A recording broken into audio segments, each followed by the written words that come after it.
부산 이즈 레디. 프랑스 현지를 뜨겁게 달군 윤석열 대통령이 부산 엑스포 유치 외교가 국제 박람회 기구 BIE 179개 회원국의 마음을 흔들어 놓았습니다. 윤석열 대통령이 직접 영어 프레젠테이션에 나서서 회원국을 설득하는 모습은 대한민국 1호 영업사원의 진면목을 보여주는 장면이었습니다. 야당의 중진 우원식 의원도 잘한 것은 잘했다고 해야 한다면서 대통령의 노력에 대해 긍정평가했는데 부산 엑스포 유치를 위해 국력을 모아 여야가 함께 나서야 함을 언급한 좋은 예라고 생각합니다. 대통령과 정치권, 경제인 등이 힘을 모으고 모든 국민의 염원을 담아 2030 세계 박람회의 주인공이 부산이 될 수 있도록 집권당인 국민의힘이 더 앞장서 나아가겠습니다. 사드 전자파 괴담을 벗는데 무려 6년의 시간이 걸렸습니다.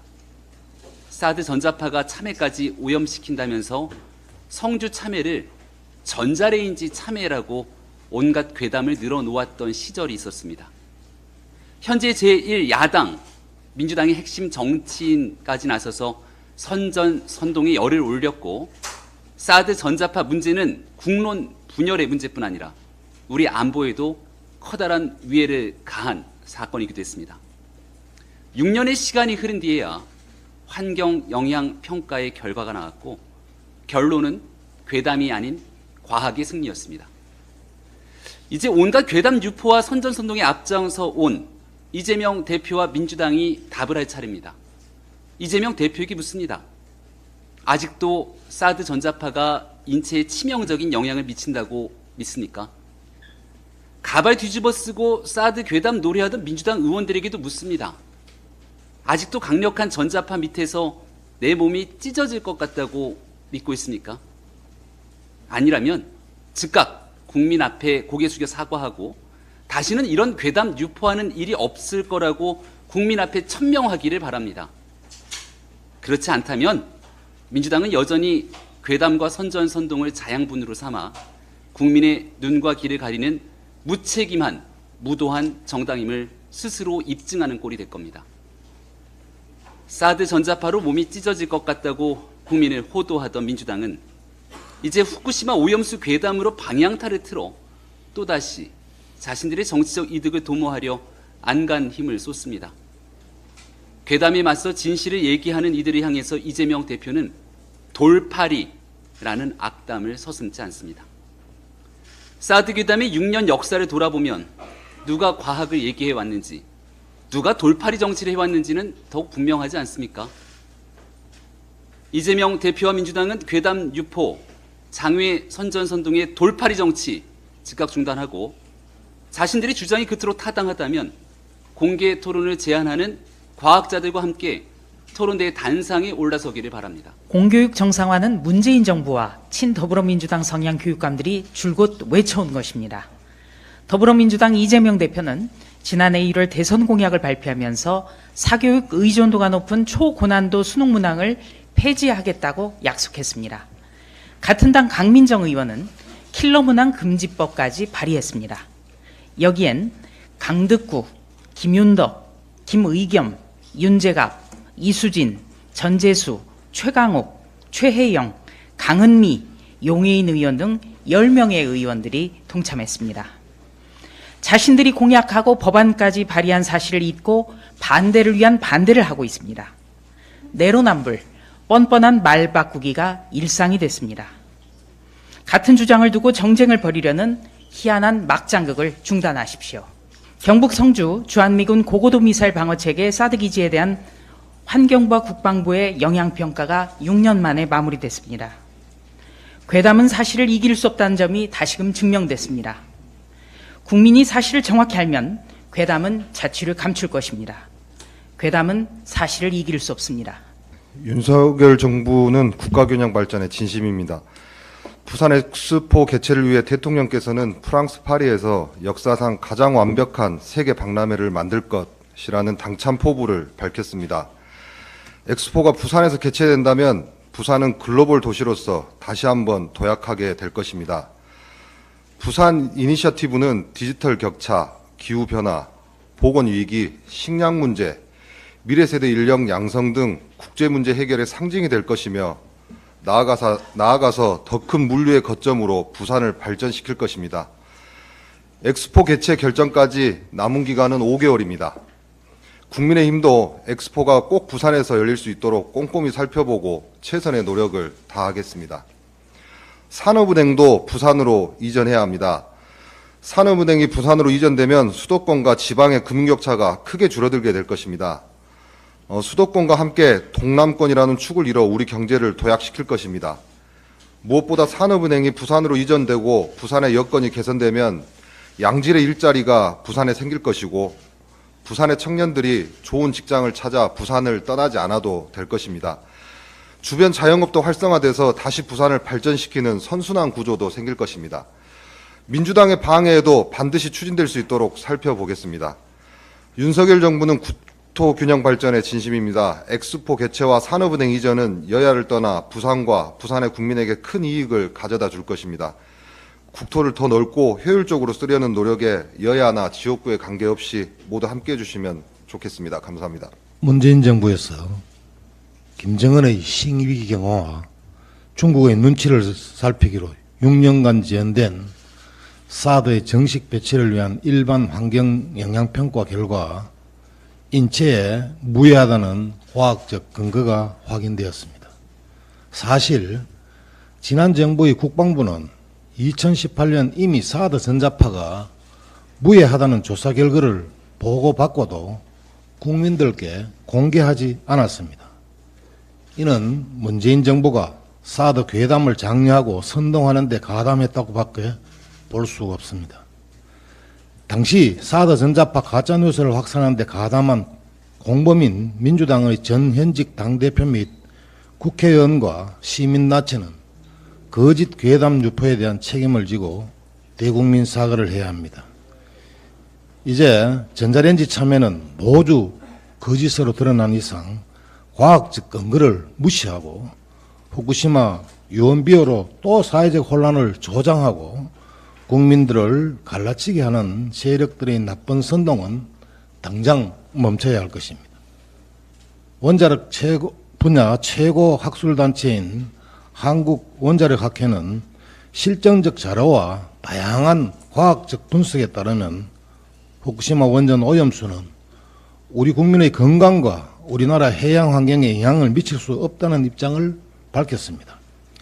이 입장은 2020년 8월 문재인 정부 당시 한국원자력학회가 내놓은 입장과 동일합니다. 또 한국원자력학회는 정치적 목적을 위해 과학적 사실을 공개적으로 왜곡하면서 과도한 공포를 조장하는 것은 우리 수산업계 등의 피해를 가중시키는 자의의 행위라고 우려를 포하며 후쿠시마 오염수 괴담을 퍼뜨리는 분들에게 공개 토론을 제안했습니다.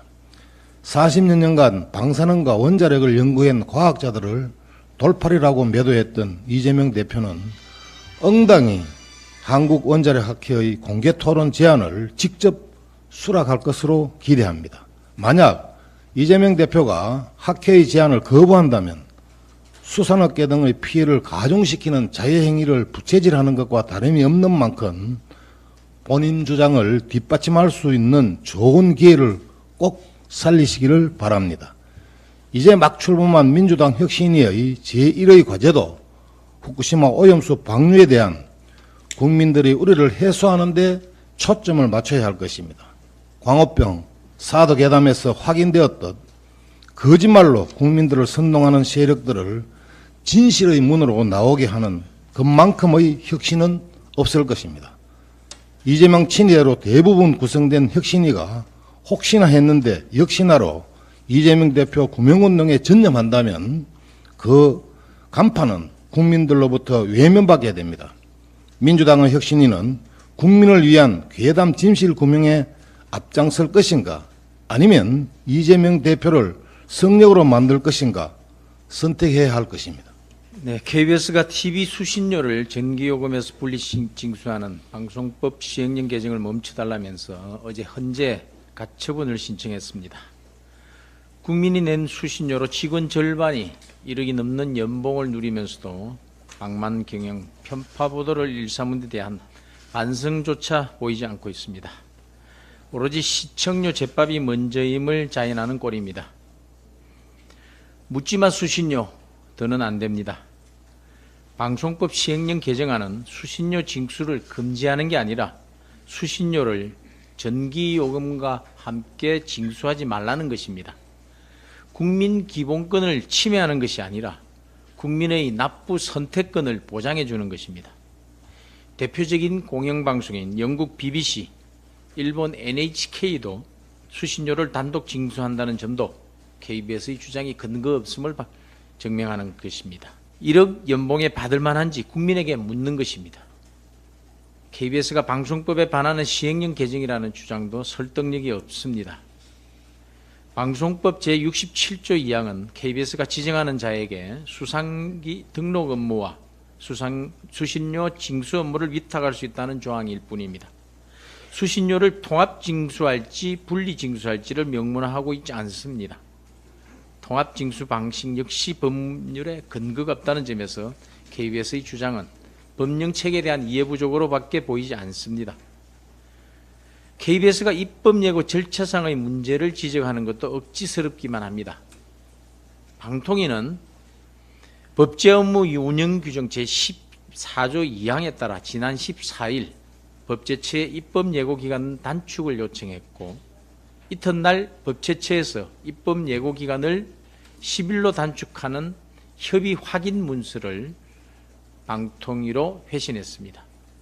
단축 사유에 대해서도 방송법 시행령 개정안이 TV 수신료 징수 방식을 개선하는 것이고 또 대통령실 국민제한심사위원회가 TV 수신료 징수 방식 개선 관련 국민 참여 토론을 실시하여 관계 법령 개정과 후속 조치 이행 방안 마련을 권고하였고 또 이와 함께 수신료 분리 징수로 국민의 권리를 보호하기 위해 신속한 개정이 필요하다고 명시하였다는 점에서 자의적인 단축이라는 주장은 맞지 않습니다.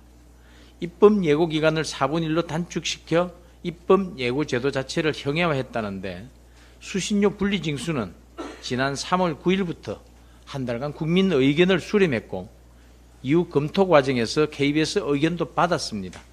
입법 예고 기간이 단축되어 국민 입법 참여권이 침해했다는 주장은 맞지가 않습니다. 전임 문재인 정권 시절에는 입법 예고를 빈번하게 단축했습니다. 2018년부터 2021년까지 연평균 126.5건이나 입법 예고를 단축한 바 있습니다. KBS는 스스로 공영방송으로서의 역할과 책임을 다해왔는지 체질 개선 노력을 기울여 왔는지 반성부터 해야 할 것입니다. EBS에 출강하는 현직 교사 선생님이 정확히 지적하셨습니다. 킬러 문항을 없애서 골치 아픈 건 출제자와 입시 학원이지 수험생들이 아닙니다. 교육은 상위 1% 찾기가 되어서는 안 됩니다.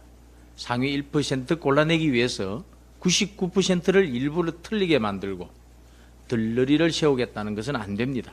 지난 2021년 11월 수능 생명과학 2 20번 문항과 관련해 응시자 92명이 대법원에 소송을 낸 적이 있습니다. 재판부가 수험생들의 주장을 인정하여 수능 평가의 궁극적인 목적을 언급한 바가 있습니다. 수능은 문제에 포함된 정보를 바탕으로 문제를 해결하는 추리, 분석, 탐구 능력을 측정하기 위한 것이다. 출제자는 수험생들이 논리성, 합리성을 갖춘 풀이 방법을 수립하여 문제 해결을 시도할 경우 정답을 고를 수 있도록 문제를 구성해야 한다. 대부분의 판결이 수능의 바람직한 방향을 제시했다고 봅니다. 교육은 국가의 미래이자 우리 아이들의 생존이 달려있는 문제입니다. 길이 아닌 길을 가면 안 됩니다. 길을 가야 합니다. 지금은 수험생 불안을 키울 때가 아님을 다시 한번 강조합니다. 이재명 대선 후보도 킬러 문항 배제를 공약으로 제시한 바 있습니다. 이재명 대표는 이재명 후보를 따르기 바랍니다.